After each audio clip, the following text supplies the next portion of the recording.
네, 레위기 1장부터 7장까지는 5가지 제사에 관한 말씀이고 8장부터 10장까지는 제사를 집례하는 제사장들에 관한 말씀이에요. 조금 더 이제 8장부터 10장까지를 자세히 살펴본다면 8장은 아론과 그의 아들들이 이제 제사장으로 이임되는 그 이임식에 대한 이야기고, 또 오늘 9장은 이제 아론이 첫 제사를 드리는 이야기입니다. 7일이 지났을 때 첫 제사를 이제 드렸다. 8일째가 되었을 때. 그리고 이제 10장은 거룩하게 이제 서야 하는 이제 제사장의 모습을 우리에게 소개를 해주고 있는데요. 8장부터 10장까지의 이야기를 통해 우리가 꼭 기억해야 될 것은 뭐냐면, 이제 대제사장으로 오신 예수 그리스도를 보여주고 있다는 것, 이게 예표하고 있다는 것들을 바라보면서 대제사장이 이런 역할을 했구나, 그리스도는 이렇게 오셨구나라는 것을 발견해야 되고요.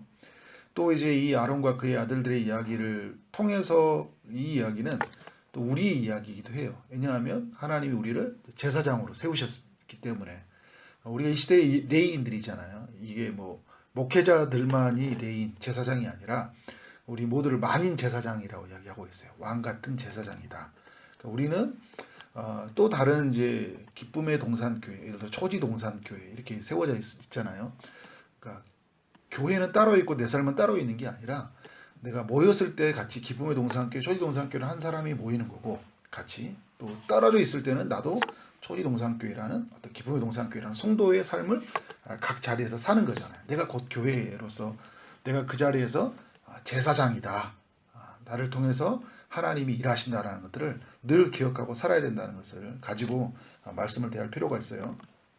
오늘 9장에서 아론이 첫 제사를 드리는 이야기인데, 저는 이제 4가지의 교훈을 한번 생각을 해봤어요. 첫 번째 교훈은 뭐냐면, 제사장 이전에 예배자라는 것을 기억해야 된다라는 것이에요.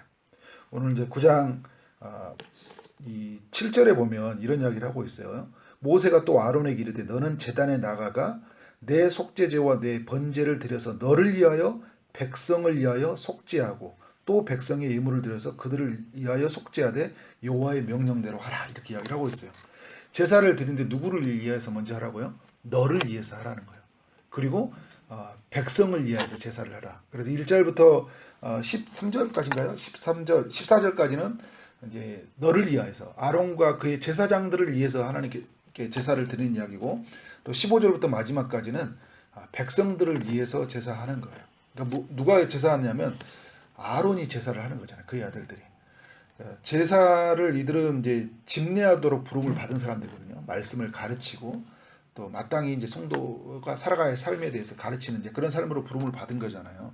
날마다 이제 성전에서 제사를 집례하면서, 그러나 이게 내가 제사를 집례하면서 늘 나는 생각할 때 어떤 생각을 가져야 되냐면, 내가 하나님 앞에 예배 드리는 자라는 거예요. 우리가 이제 교회에서도 보면 제가 말씀을 전하기 전에 저는 말씀을 듣는 자가 돼야 되고요. 예배를 인도하기 전에 저는 예배자가 돼야 되는 거예요. 여러분도 마찬가지예요. 여러분도 제사장으로 부름받았기 때문에 내가 어떤 교회에 봉사하는 자가 되었다, 교회 섬기는 자가 되었다 할 때 늘 우리가 기억해야 될 거냐면 하나님 앞에서 예배자라는 거예요. 내가 우리가 찬양 인도를 한다, 무슨 예배 속에서 어떤 기능의 봉사를 하잖아요. 교회 학교 가서 내가 주일학교 가면 내가 교사다. 그러면 아이들을 가르치기 전에 누구예요? 나는 하나님 앞에 가르침을 받아야 되는 사람이고 예배자라는 걸 늘 기억해야 돼요. 이제 그런 면에서 굉장히 중요한데, 그래서 오늘 이제 말씀에 보면 2절부터 보면 속죄제를 위하여 흠없는 송아지를 가져오고 범죄를 위하여 흠없는 순양을 가져오고요. 그 이후에 쭉 이 말씀을 보면 이 제사에 필요한 모든 그 제물들을 가져오는 이야기를 오늘 이제 9장에서 이야기를 해주고 있어요. 그러니까 우리는 늘 이 말씀을 통해서 기억해야 되는 것들은 내가 어떤 직분자 이전에, 제사장 이전에 예배자라는 거. 내가 어떤 교회 봉사에서 내가 권사로, 집사로, 내가 성도로서 어떤 그 기능자로서 내가 봉사를 하잖아요. 늘 기억해야 될 것은 하나님 앞에서 내가 나를 위하여서 또 백성을 위하여서, 그러니까 어떤 또 그 의미냐면 내가 하나님 앞에 용서받아야 될 죄인이잖아요. 하나님 앞에서 내가 속죄를 받아야 되거든요. 하나님 앞에서 내 살아왔던 죄가 너무나 크고 또 하나님보다 사랑했던 모습들이 너무나 많고 말씀에 순종하지 못하고 빗나갔던 모습이 너무나 많이 있었기 때문에 늘 하나님 앞에 회개하는 마음으로 서야 돼요. 그런 면에서 중요하다. 또 백성을 위하여 속죄의 제사를 드리라고 하잖아요. 그러니까 다른 사람의 문제를 곧 나의 문제로 여기라는 거예요. 제사장이라는 것은 대표성을 가지고 있는 거잖아요. 그러니까 이 시대가 문제가 있는 것은 이 시대가 어떤 사람들 때문에 문제가 있는 게 아니라 내가 문제가 있기 때문에 문제가 있는 거고, 내가 또 어떤 면이 있냐면 내가 죄를 범하지 않아더라도 내가 하나님 앞에서 깨어있지 못하고 그들을 위해서 기도하지 못했기 때문에 이 시대에 문제가 있다는 걸 기억해야 돼요. 그래서 여러분 느헤미야나 이런 사람들이 보면 자기 그 성벽이 무너졌을 때나 이렇게 갈 때 뭐냐면 무슨 문제로 여기냐면 나의 문제로 여겨요. 나의 죄를 내 문제로 여기고 내 죄를 회개해요. 그러니까 그런 면에서 백성을 속죄하는 것들, 제사장의 역할들을 하는 게 굉장히 중요하다. 그러니까 우리도 이 시대가 지금 너무나 많이 혼탁하고 말씀에 벗어나고 있는 모습들을 보면서 이것을 나의 연약함의 문제로 여기고 내가 기도하지 못했고 내가 깨어있지 못했다는 마음을 가지고 하나님 앞에 기도하며 서야 된다는 거예요. 그러니까 제사장 이전에 나는 예배자다. 그러니까 그런 백성의 문제를 붙잡고 또 내 문제를 붙잡고 기도하는 것이 중요하다는 것을 오늘 끝절까지 이야기해주고 있어요. 그래서 1절부터 14절까지는 내 문제고, 그리고 15절부터 마지막까지는 이제 우리 백성을 위한 문제를 것을 알려주고 있어요. 첫 번째는 내가 제사장 이전에 예배자라는 걸 알려주면서 두 번째 교훈은 뭐냐면 모두가 또 예배자예요. 이게 무슨 말이냐면 오늘 이제 3절에서 보면 이스라엘 자손에게 말할 때 너희는 속죄제를 위하여 순념새를 가져오고 번제를 위하여 1년 되고 흠 없는 송아지 어린 양을 가져오고, 또 4절에 보니까 화목제를 위하여 여호와 앞에 드릴 수소와 순양을 가져와라 이야기를 하고 있어요. 백성이 지금 그 제사장이 이임식하고 제사를 드릴 때 백성이 옆에 있거든요, 같이요. 이제 여러분 예를 들어서 목사가 이임식을 하고 있어요. 그러니까 저도 이제 나중에 여기서 초지동산교회 이제 당회가 구성이 되면 이제 이임 목사가 되는 거거든요. 그럼 이제 많은 성도들이 와서 이임식을 하게 되면 와요. 그러면 이제 사람들이 구경하고 있으면서 목사님이 이제 세워지는구나 이렇게 생각할 수 있잖아요. 그러면 제가 제가 예배를 드린 거예요. 우리가 예배를 드린 거예요. 우리가 예배를 드리는 거잖아요. 구경꾼이 아니라는 거예요. 그러니까 누군가가 이렇게 여러분 세워져 있을 때 어떤 예를 들어 세례식을 하고 있다. 그러면 그 사람을 보면서 저 사람 세례받구나 하면서 나는 구경꾼이고 좋겠다. 나도 저럴 때가 있었지. 그게 아니라는 거예요. 그죠? 좋겠다라는 축복하는 거 저럴 때가 있을 때 그런 축복하는 마음 이게 나쁜 건 아니죠. 그죠? 그런데 내가 어떤 마음이냐면 내가 하나님 앞에서 서는 마음이 되게 중요한 거예요. 이게 교회에서 구경꾼이 되지 말라는 거야. 늘 보면서 이거 오늘 예배 잘 드리네. 오늘 말씀 좋은데? 오늘 찬양이 좋아. 오늘 다들 자세가 좋은데? 이건 여러분 아니라는 거죠. 하나님 앞에 콧날 일이죠. 그죠? 예배 드려. 나를 바라봐. 내 이야기를 들어. 그죠? 너의 제 문제를 가지고 내 앞에 엎드려야지. 너 언제까지 그렇게 살 거야? 하나님의 이야기를 듣고 겸손하게 하나님 앞에 낮춰줘야 된다. 그래서 오늘 하나님이 백성을 위하여서도 제사장이 드리는 예배 드리는 순간에 예배라고 서라고 이야기하고 있어요. 세 번째 교훈이 있어요. 세 번째 교훈은 뭐냐면 하나님 앞에 순종으로 서야 된다는 거예요.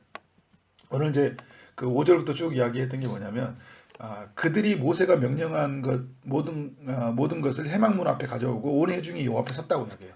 그러니까 이제 백성을 위해서 너희들도 예배하라고 할 때 백성이 이제 하나님 앞에 제사로 서는 거잖아요.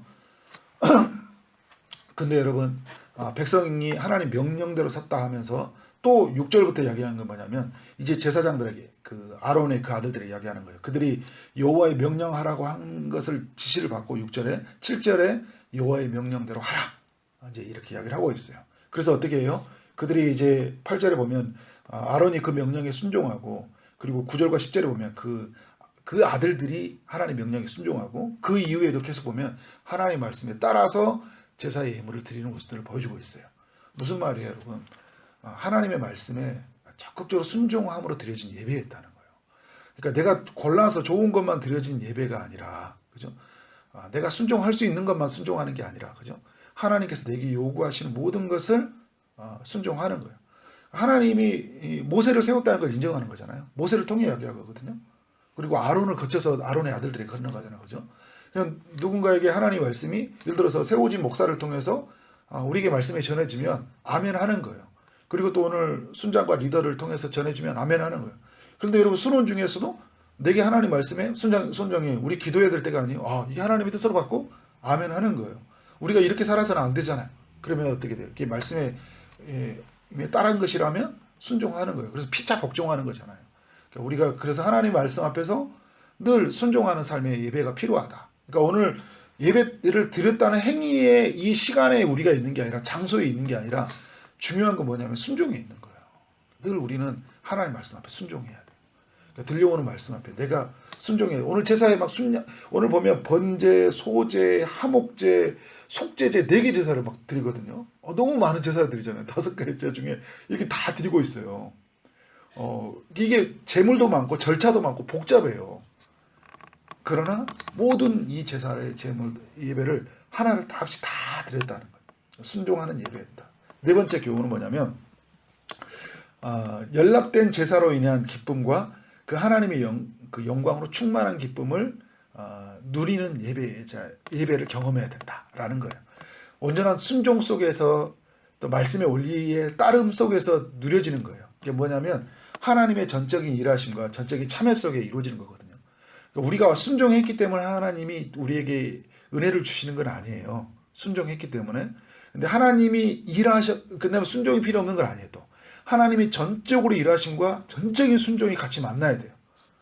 그래서 우리의 순종이라는 게 뭐냐면 하나님의 그 말씀 원리 안에서 하나님 앞에서 오늘 말씀하면 계속 해막 앞에서 하나님 말씀 앞에서 이야기하죠. 하나님 앞에서 그 말씀 앞에서 내가 서고 여호와 앞에 서라고 하잖아요. 그래서 여호와의 주신 말씀 앞에 또 온전히 순종하며 나갈 때 어떤 일이 일어나냐면 하나님께서 주시는 그 영광의 충만함들. 오늘 말씀해 보면 계속 반복되는 구절이 뭐냐면 나타날지니라. 그죠? 내가 여호와의 영광으로 충만하게 할 것이다. 그리고 22절에 어떤 일이 나요? 아론이 속죄와 그 번제제 하목제를 마치고 나니까 백성을 향하여 손을 들었대요. 이게 여러분 굉장히 놀라운 장면이에요. 왜냐하면 제사를 드리러 갔다 그때 만약에 손을 못 드는 일이 있을까요, 없을까요? 있죠. 왜냐하면 하나님이 제사를 안 받으셨으면 어떻게 되는 거예요? 죽는 거예요. 제사를 안 받으셨으면. 손을 들었다는 건 뭐냐면 그가 살아났다는 얘기. 그가 살아났다는 게 뭐냐면 하나님이 제사를 연락했다는 거예요. 연락된 순간에 그가 어떤 일이 경험하게 돼요? 그가 살아남의 동시에 어떤 일이냐면 하나님이 제사를 받으셨으면서 하나님의 영광으로 충만해진 이야기가 23절부터 이야기하고 있어요.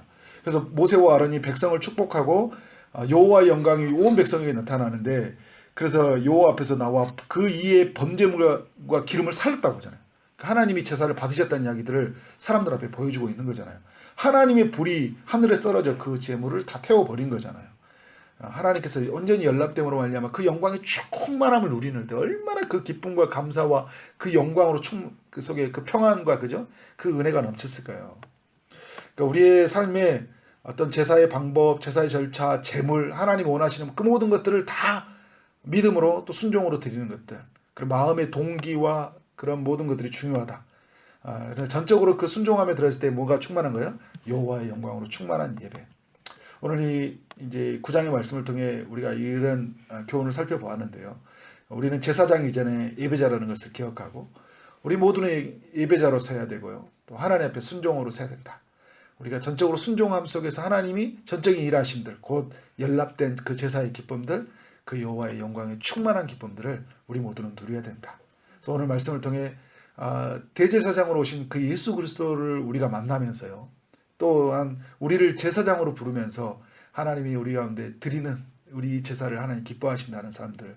그래서 오늘 하루의 삶 속에서 이 은혜를 기억하면서 순간순간마다 정말 하나님께서 우리를 예배자로 불러주셨다는 사실 앞에 감격하고 순종으로 예배를 드리고 정말 나와 내 백성을 위해서 온전히 예배하는 자, 그리고 정말 이 하나님께서 연락됨으로 말미암아 우리가 주시는 그 살려주시는 역사, 우리를 세워주시는 역사, 그 영광이 충만하다는 것은 하나님의 속성으로 충만하다는 거거든요. 하나님의 사랑, 하나님의 능력, 하나님의 그 전능, 하나님의 일하심으로 충만해진다는 건데 그런 모든 삶이 우리의 삶 가운데 이루어지기를 주 이름으로 축원합니다. 아멘.